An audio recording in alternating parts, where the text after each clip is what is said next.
Students, अब हम चलेंगे उन फैक्टर्स की तरफ that effect the allele frequency. और हमने हार्डी वेनबर्ग लॉ के अंदर पढ़ा है कि जब भी अलील फ्रीक्वेंसी चेंज होगी तो एवोल्यूशन स्टार्ट हो जाएगी। तो हम इन फैक्टर्स को देखेंगे। उसमें जो फर्स्ट और सबसे इंपॉर्टेंट फैक्टर है दैट इज म्यूटेशन। और म्यूटेशन को आप लोग ऑलरेडी पढ़ चुके हैं कि any change in the heredity material is called as mutation. This mutation is the ultimate source of all changes. So जितनी भी varieties develop होंगी वो अल्टीमेटली म्यूटेशन की वजह से डेवलप होंगी। और म्यूटेशन होने का मतलब ये है कि फ्रीक्वेंसी चेंज हो जाएगी। पहले एक टाइप थी जीन की, अब उसकी 2, 3, 4 अगर डिफरेंट फॉर्म्स बनी हैं तो अल्टीमेटली उन तमाम की फ्रीक्वेंसी एक दूसरे से डिफरेंट होगी। एक और इंपॉर्टेंट फैक्टर जो आप पढ़ते हैं दैट इज ऑफ माइग्रेशन। और यहां पर माइग्रेशन हम लेंगे जीन्स के फ्लो के रेफरेंस में। यानी जब भी कोई एक इंडिविजुअल माइग्रेट करेगा तो अल्टीमेटली वो अपने साथ जीन्स को भी कैरी करेगा, इसलिए इसके लिए हम जीन फ्लो की टर्म भी यूज करते हैं। This is a potent agent of change. और दो तरह की माइग्रेशंस आप पढ़ेंगे, इमिग्रेशन और इमिग्रेशन।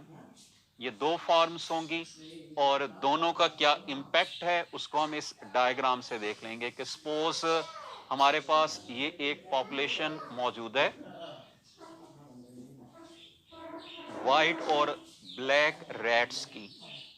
यहां से ये इनकी सपोज कर लें कि नंबर इक्वल है, जितने वाइट हैं उतने ब्लैक हैं। तो नंबर इक्वल होने का मतलब ये है कि वाइट की फ्रीक्वेंसी ब्लैक की फ्रीक्वेंसी 0.5 है। अगर इस पॉपुलेशन में से ये वाइट रैट्स निकल जाएं और जो बाकी बचेंगे इन बाकियों में अब ये ब्लैक ज्यादा हो गए वाइट कम हो गए तो अल्टीमेटली फ्रीक्वेंसी भी चेंज हो जाएगी। यानी वाइट की फ्रीक्वेंसी पॉइंट सपोज कर लें 0.3 हो जाएगी, इसकी 0.7 हो जाएगी। There will be change in the allele frequency. और हमने पढ़ा था कि जब भी अलील फ्रीक्वेंसी चेंज होगी इट विल फेवर एवोल्यूशन। इसी तरह ये दूसरी डायग्राम को आप देखें कि ये एक पॉपुलेशन मौजूद है ब्लैक रैट्स की। इसका मतलब ये है कि यहां पर इस ब्लैक अलील की फ्रीक्वेंसी है 1 और इसको हमने मिक्स किया इसके साथ, इसकी भी फ्रीक्वेंसी 1 थी। ये रैट्स मूव करके यहां पर आए, इस पॉपुलेशन के साथ मिक्स हुए, तो अब इन दोनों की फ्रीक्वेंसी 1 नहीं रहेगी। अब वाइट की 0.5 हो जाएगी अगर वो इक्वल हैं, इसकी भी 0.5 हो जाएगी। तो यहां पर भी आप देख रहे हैं कि क्या हो रहा है, there is change in the allele frequency and this change in allele frequency will favor process of evolution according to Hardy-Weinberg law। Next factor हमारे पास है जेनेटिक ड्रिफ्ट का। जेनेटिक ड्रिफ्ट हम कहते हैं किसको है, it is a change in allele frequency in a small population that occurs by chance. ये आपने 2-3 पॉइंट्स याद रखने हैं कि अल्टीमेटली अलील फ्रीक्वेंसी की चेंज है, किस पर ये ऑपरेट करेगी, स्मॉल पॉपुलेशंस के ऊपर, and it will occur by chance. इसकी हम एक एलैबोरेटिव डायग्राम को भी देख लेते हैं। ये दो तरह के इफेक्ट्स हम इसके साथ रिलेट करते हैं, फाउंडर इफेक्ट और बॉटल नेक इफेक्ट। आपने इसको जनरली समझना है कि suppose this is the original population. ये हमारे पास ओरिजिनल पॉपुलेशन मौजूद है हैविंग डिफरेंट फॉर्म्स। यहाँ पे डिफरेंट कलर्स का मतलब है कि डिफरेंट इंडिविजुअल्स हैं। अब कोई एक क्रिटिकल इवेंट हुआ और उस क्रिटिकल इवेंट के बाद एक न्यू पॉपुलेशन बन गई।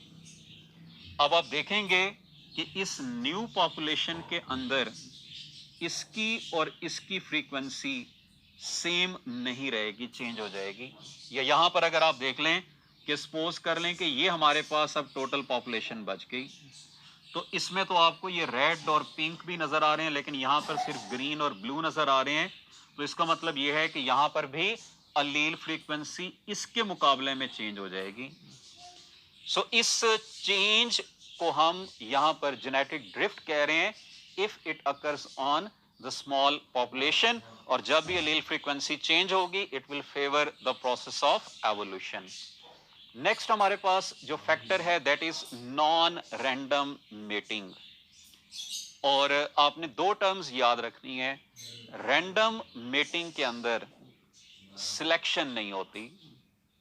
नॉन रैंडम मेटिंग का मतलब है देयर इज सेक्सुअल सिलेक्शन। अब जब सेक्सुअल सिलेक्शन होगी या नॉन रैंडम मेटिंग होगी तो उसके अंदर कुछ ट्रेट्स को फेवर किया जाएगा। लाइक अगर एनिमल्स की हम बात करें तो एनिमल्स के अंदर अगर कोई दो इंडिविजुअल्स ऐसे हैं मेल और female which have better genetic combination, which have more muscles, which have are more strong, वो अगर मेटिंग करते हैं तो अल्टीमेटली इसको हम sexual selection non random mating कहेंगे, और उन जीन्स की मल्टीप्लिकेशन होती जाएगी। यानी उस जीन अलील की फ्रीक्वेंसी मल्टीप्लाई होने का मतलब है कि वो ओरिजिनल पॉपुलेशन से चेंज होती जाएगी। नॉन रैंडम मेटिंग के जो एक सबसे कॉमन एग्जांपल जैसा कि मैंने आपको बताया वो है इनब्रीडिंग, यानी ब्रीडिंग एक पॉपुलेशन के अंदर स्पेसिफिक इंडिविजुअल्स के दरमियान। ये जो नॉन रैंडम मेटिंग है ये अलील फ्रीक्वेंसी को अल्टर नहीं करती, but it minimises the proportion of heterozygote, यानी हेट्रोजाइगोसिटी कम होती जाती है। और इसकी एक एग्जांपल आप डायग्राम से देखेंगे कि सपोज यहां पर ये एक एग्जांपल हमने कोट की है रैंडम मेटिंग के, कि अगर इनकी रैंडम मेटिंग हो तो फिर तो हमें ये तीन तरह की वैरायटीज मिल जाएंगी, यानी हेट्रोजाइगोसिटी होगी। लेकिन अगर नॉन रैंडम मेटिंग हो तो फिर ये सिर्फ इस टाइप के इंडिविजुअल्स को बनाएगा, और इसका मतलब ये है कि हेट्रोजाइगोसिटी कम हो गई है। लास्ट फैक्टर की तरफ मैं चल रहा हूं दैट इज ऑफ सिलेक्शन। मैंने इससे पिछले टॉपिक में आपको सेक्सुअल सिलेक्शन की एग्जांपल दी है। So whenever there is selection there will be change in the allele frequency. यहां पर हम इसको रिलेट करेंगे, some individuals produce more progeny than others and the rate at which they do so is affected by their inherited characters। तो ये भी ultimately allele frequency को change करेगा। ये हमारे पास एक एग्जांपल मौजूद है कि सपोज ये प्रीडेटर है बीटल्स का, और बीटल्स के अंदर दो तरह के कॉम्बिनेशंस हैं कि एक बीटल वो है which is having green colour and other is having brown colour. अब ब्राउन कलर का मतलब यह है कि ये बीटल ब्राउन कलर वाला अगर ट्री ट्रंक के ऊपर होगा या जमीन के ऊपर होगा तो वो विजिबल नहीं होगा, ग्रीन विल बी विजिबल। तो इसीलिए ये जो प्रीडेटर है वो ज्यादा प्रेफर करेगा, क्योंकि उसको नजर आ रहा है, वो किनको करेगा, ग्रीन को खाता जाएगा, तो ग्रीन का प्रोपोर्शन कम होता जाएगा, ब्राउन का प्रोपोर्शन बढ़ता जाएगा, और अल्टीमेटली इसका मतलब क्या होगा कि ग्रीन अलील की फ्रीक्वेंसी कम होती जाएगी, ब्राउन की फ्रीक्वेंसी बढ़ती जाएगी। चेंज जब भी फ्रीक्वेंसी के अंदर होगा it will lead to evolution.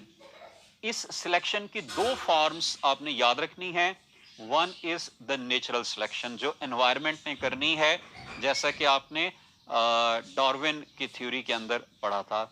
And second is the artificial selection जो ब्रीडर्स करते हैं। ब्रीडर्स भी सर्टेन ट्रेड्स की जीन्स को सिलेक्ट करके उनका क्रॉस करवाते हैं ताकि अगली जनरेशन्स के अंदर वो अलील्स मल्टीप्लाई होते जाएं और डिजायर्ड ट्रेट को वो इजीली एक्सप्रेस कर सकें।